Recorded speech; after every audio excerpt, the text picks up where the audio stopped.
Welcome to the Joel Anderson collection of United States paper money. Joel Anderson, a principal of Anderson Press and Whitman Publishing and a number of other things in the Anderson companies, has been a friend of mine for many, many years. He is not a newcomer to numismatics. He and his brother Charles in the 1960s, when they were a little bit younger than they are now, went down to Washington, D.C. and bought silver dollars from the Treasury Department building. And so they're very numismatically aware. Some years ago, Joel decided to try to have the creme de la creme, the ultra collection of paper money. A little bit later, toward the end of this nice feature, I'll show a few favorite notes, a handful. One of them will be the first $1 million note that ever crossed the auction block. Now, a $1 million note crossing the auction block isn't necessarily unique today, but at that time it was. There had never been such a thing. So welcome to the Joel Anderson collection, and welcome to some of the experts talking about the highlights of it. So two of my favorite notes in the Joel Anderson collection. The first note is actually an 1891 $1,000 silver certificate, which is completely unique by design. No other note shares this design at all. Unlike most United States type notes, they change, usually some kind of seal variation or colors added or removed. And that's what I just absolutely love about this note. And it just happens to be completely unique in private hands. There's one other one known in government institution, what happens to be the serial number 1. But as we know, United States government institutions do not allow the public to ever own it. So this is completely unique, and only one person can fortunately own it. The note features William Marcy, who's the portrait of the right of the banknote, and there's an allegorical female figure on the left. The reverse features a very intricate design, which features 1,000 in numerical order, with a very vivid green printing, which is, again, completely unique. No other banknote shares this design on the reverse or obverse. The second note I have here on the Joel R. Anderson collection is my personal favorite. It's an 1878 $100 silver certificate, triple signature. It's an incredibly rare note from an incredibly rare series. It features 3 signatures. It will have your Treasury, Secretary, Treasury, and it will actually have an Assistant Treasurer of the United States being the 3rd signature. There's 5 of these known, but only 2 in private hands, 3 permanently impounded in government institution collections. The note is graded very fine, 25, stunning in eye appeal, and it's just a beauty. It does share design with the 1880 series, the 1891 series, but it is arguably one of the prettiest series of all United States currency ever issued. This note would most certainly be a top highlight in any United States large-size currency collection. This is a Friedberg 183C. It's an 1863 $500 legal tender note. The note's been graded by PCGS as Choice New 64 PPQ. And it's always been one of my favorite federal type notes for the appearance. It's a very impressive note. It's very over the top in terms of design and layout. It's very federal in appearance. And it's just something that's eye-catching. And it's been one of my favorite design types from the time I was a young kid, you know, flipping through my dad's old Friedberg catalogs. This note has always stood out to me. And this particular note is the Friedberg plate note. It's one of 4 known for the design type and one of perhaps 2 in private hands. And this is the finest example known. Obviously, in 1863, $500 was a great amount of money. You know, this note symbolizes that great wealth. And to me, this note is remarkable itself for the state of preservation. You know, for as much money as it was then, the fact that it survives today is a miracle.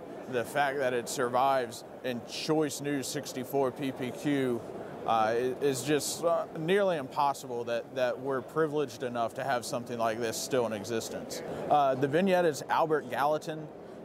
He was a long-time statesman and was Secretary of the Treasury.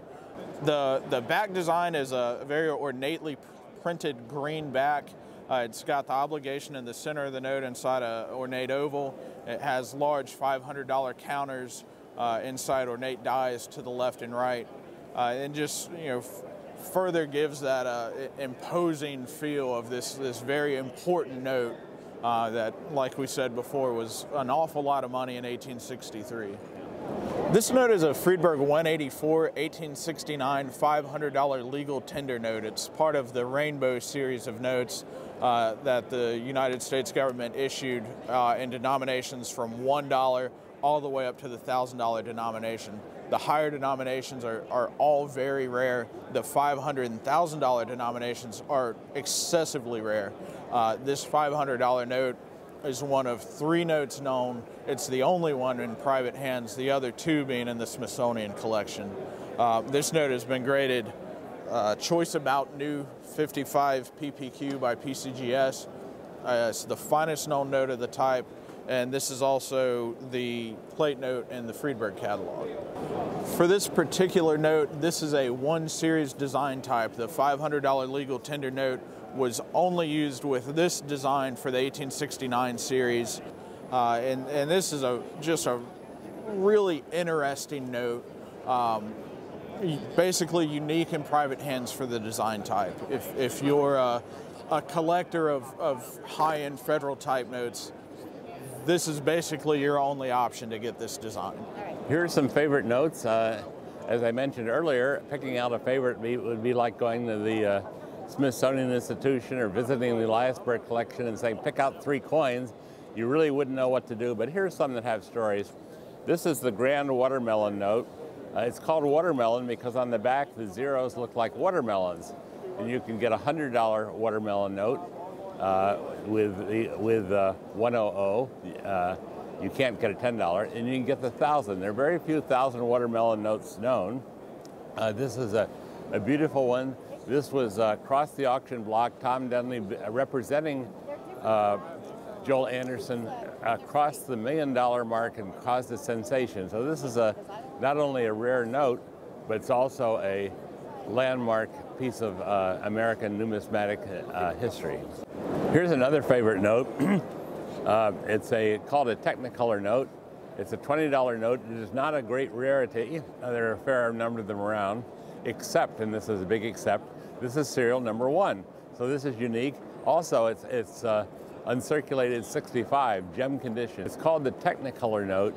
This is a nickname, but this note was issued years before Technicolor was invented in California. Technicolor was invented, it was a film process of color invented in the 1930s, by which time this note had been an old type note and was no longer in circulation.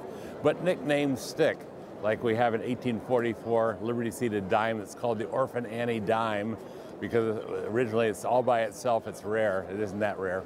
So this is the Technicolor Note, and if you ask a paper money collector to name one of the top